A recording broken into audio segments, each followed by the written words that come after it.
আসসালামু আলাইকুম ওয়া রাহমাতুল্লাহি ওয়া বারাকাতুহু। অসংখ্য ধন্যবাদ আপনাদেরকে ভিডিওটা ওপেন করার জন্য। একটা জিনিস আপনারা দেখেন, আমাদের মোবাইল, ল্যাপটপ, কম্পিউটার সবকিছুর মাধ্যমেই মনে হয় যে আগুন ধরে গেছে। ঠিক এটাই স্বাভাবিক যে এখন গরমের দিন, যার জন্য প্রত্যেকটা জিনিসই গরম।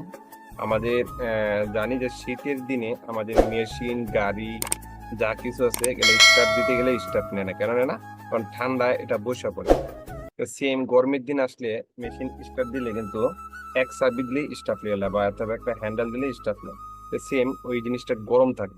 তো এর কারণে আমাদের যে মোবাইল, ল্যাপটপ, কম্পিউটার যা ডিভাইস আছে, যে ডিভাইস গুলোতে আমরা লুট নিচ্ছি বা টিপাটিপি করতেছি, এটা থেকে আরো গরম হচ্ছে। আর প্রচন্ড গরমে আরো গরম হবে, এটাই স্বাভাবিক। এতে আতঙ্ক হওয়ার কোনো কিছু নাই।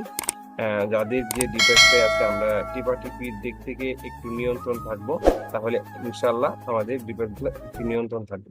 এতে আতঙ্ক হওয়ার কোনো কিছু নাই।